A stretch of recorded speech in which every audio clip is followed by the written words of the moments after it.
और चर्चा करो। यह क्या है? यह बाहरी भक्ति, याद रखना।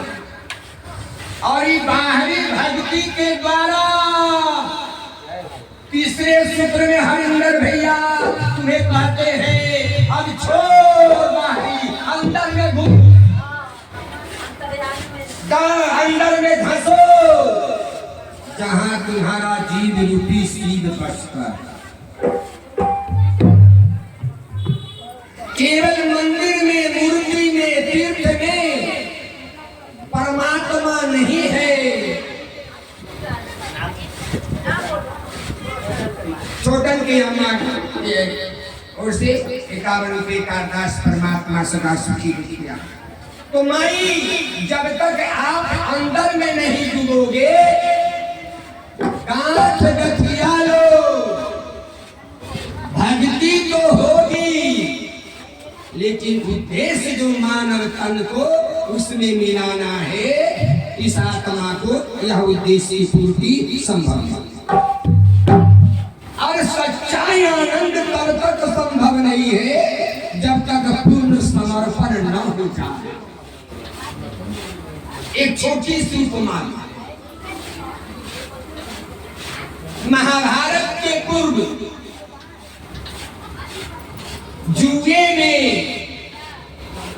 पांचों पांडव राजपाट हारने के बाद द्रौपदी को भी हार गए। भरी सभा में द्रौपदी लाई गई और शरीर से वस्त्र उतारे जाने लगे। दुर्योधन के आदेश से, दुशासन के द्वारा द्रौपदी जी का चीरहरण हुआ। जब वस्त्र कमर के ऊपर के उतर गए तो द्रौपदी जी ने क्या किए कमाल, दांत के पल्लू से अपनी सारी पोंछे वाले को दांत से दबाया। याद रखना, जब विपत्ति आती है तो जीव क्या नहीं करता है कि नाम ऋषभ बुरा बालक से 100 रुपये का दास परमात्मा सदा सुखी। अंजलि बालक से भी बहुत सारा दास परमात्मा सदा। तो दांत से पकड़ ली और एक हाथ उठाई। पता है उस समय द्वारिकानाथ क्या कर रहे थे? उस समय द्वारिकानाथ कृष्ण भोजन कर रहे थे। जैसे ही भोजन का पहला ग्रास मुख में डाला, इसी आवाज पहुंची। द्वारिकानाथ कृष्ण ने 9 पौड़ जो मार लिया भोजन का, 9 बाहर फेंका, अंदर फेंका, मुख के मुख में रह गया और ध्यान एकदम एकाएक अब चका कर पंखा झेल रही थी रुक्मिणी जी। देखा ऐसी दशा तो प्रभु को कभी नहीं हुई थी। कहा प्रभु क्या हो गया है? ठाकुर जी ने कहा रुक्मिणी जी, मेरे एक भक्त पर विपत्ति आ गई। तो ठाकुर जी ने कहा आपकी एक कृपा दृष्टि मात्र से, आपके हृदय में संकल्प मात्र से सारे सृष्टि सुखी हो जाते हैं, दुख मिट जाता है। फिर आप भक्तों को क्यों नहीं आप दुख दूर करते?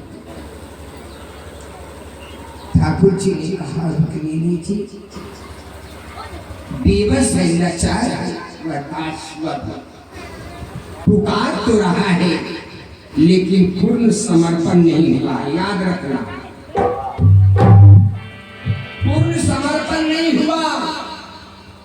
बोले सरकार कैसे? बोले अभी भी और अपने शरीर का बल लगाए हुए द्रौपदी का मोचे खुल गए। द्रौपदी ने दांत से खिसक गई सारी द्रौपदी दोनों हाथ उठा ली, बोले दौड़ो द्वारिकानाथ शरण अब तेरे। शरीर का जब तक एक कतरा भी बल है तब तक परमात्मा की कृपा लगी।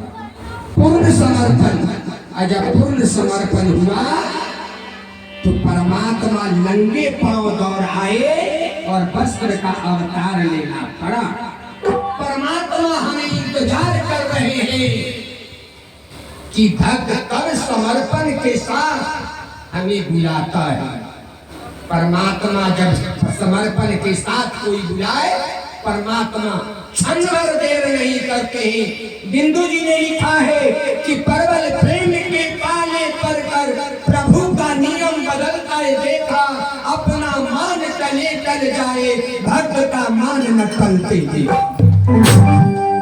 कहा मेरा मान टल जाए लेकिन मेरे भक्त का मान नहीं टलना चाहिए। कौन भक्त जो पूर्ण समर्पित हो, ऐसे भक्त। इसलिए माई यह समर्पण कौन सिखाता है? यह समर्पण एकमात्र जीवन में कोई सिखाने वाला है, इसका मार्ग बताने वाला है, उसका नाम सद्गुरु है।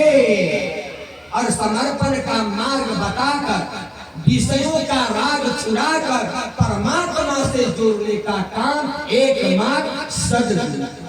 इसलिए दो लाइन कि गुरु हो पैया लगो नाम की लखा दीजिए।